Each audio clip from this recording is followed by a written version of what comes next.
A lot of good games on TV last night for sure.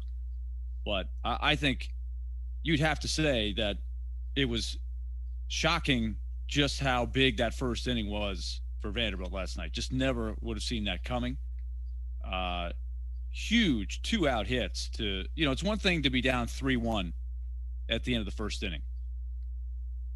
But to be down 7-1, that was just a humongous tack on 3-run home run by Jason Gonzalez after Isaiah Thomas had the blue pit down the line where he kind of got jammed and kept it fair. You just never can underestimate the extra runs that you score to get a big inning. I mean, you just can't put a price on that. And from there, Jack Leiter did the job. He wasn't perfect. I thought he labored a little bit more than he has in some starts where I've seen where he's just been lights out, but he battled through against a great offensive lineup. And then Nick Maldonado, golly, just carved him up for 3 innings. They asked a lot of him, but he answered. And he's done it. He's done it, several times. If you notice, these closers in the College World Series, they're going, 1970s, right? Come in the 7th inning. They're not trying to get to the closer in the 9th inning. They're putting that guy out there to get 9 outs a lot of times, and that's what Maldonado did. So he'll probably be out of the mix tonight.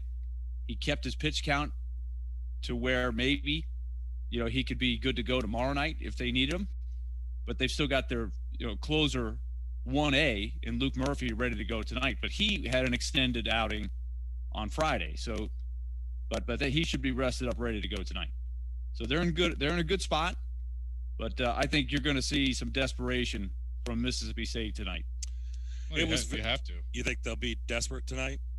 Yeah, I think you're probably onto something.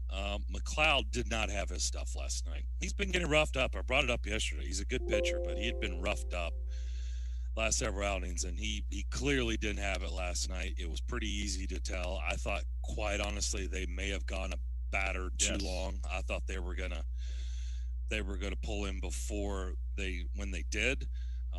And it cost him a couple more runs. I thought they would really. I think it was that 2 RBI double down the line that I thought that he probably was going to be gone before that. And of course, then next guy up, wasn't it the first pitch, the 3-run homer? Was it the first pitch or? I don't think it was the first pitch. He threw one of the classic spinning curveballs that is just spinning on a top cement mixer, they like to call it. And it's the perfect pitch to hit out. And after that, the Mississippi State bullpen was great. You see how many arms that they have, and they completely shut Vanderbilt down from then on out, but it was too late. Well, you give up 7 runs in the first and you're going up against Jack Leiter. Yeah, probably. Their coach alluded to that when they went to him. Took the crowd out. He was like, we give up 7 runs to Vanderbilt and Jack Leiter. Yeah, we got a tall task in front of us. We'll just keep fighting. We'll keep plugging away. But who's kidding who? He didn't say this, but his body language and what he was saying was, we've dug a hole we're probably not going to get out of. But all they did was give up 7. Yeah, that first inning is what did them in. The first inning was the game. But they had some chances where they got a couple of guys on. One more big hit could have really changed the tone, could have gotten the crowd back into it. But the double play was big. The sliding catch by Isaiah Thomas, diving catch in foul territory. Vanderbilt made the defensive plays. They made the defensive plays that they have not been making, that they really made all year long. If you watch them play all year long, they had a big-time defense, one of the best defenses I've seen them have in terms of just athleticism.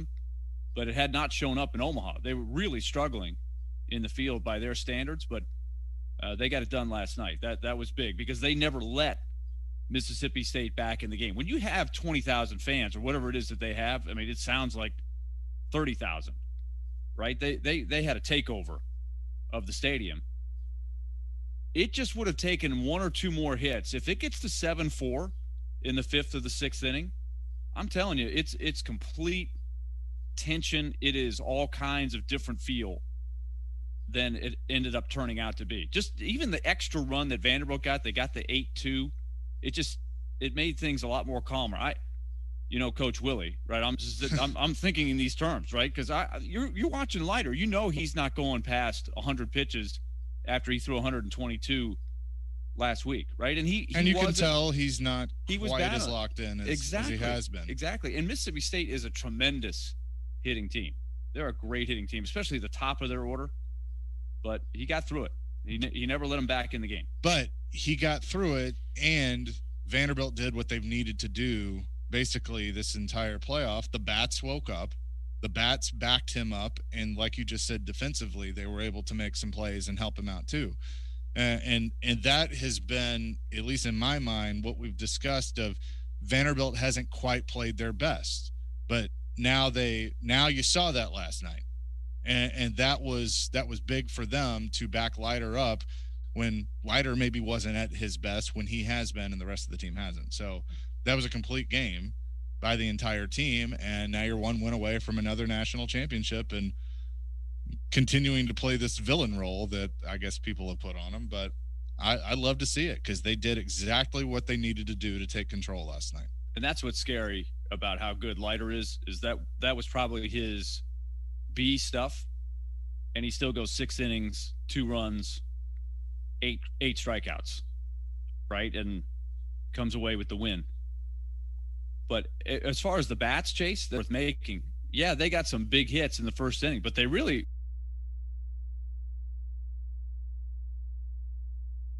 what'd they have, Darren? 3 hit hot at the plate, and they're facing great pitching for sure. But it was the pitcher, like you pointed out at the start, Darren. He was off, right? He hit the guy in the head. He had some walks. He got himself in trouble. Vanderbilt showed some patience. The batter had something to do with drawing the walks, but it's not like Vanderbilt was hitting the cover off the ball. They had 5 hits. Yeah. They had big hits. 5 hits. But they only had 5 hits. So I still don't know if we can say they've erupted. Of course they didn't erupt. They erupted for an inning. That's what they did. They had one good inning that determined the game. And boy, sometimes that's all you need. That's what our standards on Jack Leiter. We're acting like, oh my gosh, Jack Leiter. Oh, what was wrong with him? He just gave up 2 runs in the national championship game in front of 24,000 people on a national stage. He gave up 2 runs in 6 innings and struck out 8. I mean, what did you think? He was going to have 15 again? I mean, we're a little spoiled by Jack Leiter. I mean, let's pull it back a little bit. Like, oh my gosh, what's wrong with Jack Leiter? Darren, every time. No, I'm just kidding. No, you're right. Sounds like Twitter. They actually only what's wrong with showed Jack Leiter? Only 8 strikeouts. What's wrong with this guy? Is he okay? Is he hurt? Must be something wrong. He gave up 2 runs. I mean, somebody needs to check his arm. Is he having shoulder issues? Is there elbow problems? Now you brought that up. Nobody here brought that up. Well, I'm just saying. I mean, let's back it up a little bit on the whole Jack Leiter thing. I mean, I thought he was pretty good. They are playing in the national championship game against the other team that is pretty good too, right? They're in the national championship game too, and he did his job. He shut Mississippi State down because their bats are good, and he shut them down, and he got the luxury of that first inning, and that's really that was the difference. Period. You got 7 runs in the first, and that was the ball game. And good for them. Look, if they don't get the 3-run homer, they take out McLeod and they come in and they get out of the inning. That's where I believe this is going to be a totally different game, because situations would have presented itself where a run here, and next thing you know, it's 4-3, and then you got the crowd going absolutely bonkers, and then it's a total. But I mean, 7 runs. I mean, let's be honest. They basically took the crowd out of the game most of the game. You didn't get the full effect of what was really going on in that ballpark last night.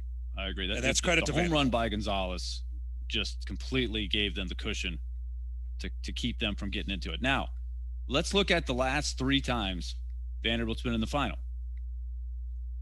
2014, won the first game, lost the second game, won dramatically in the third game.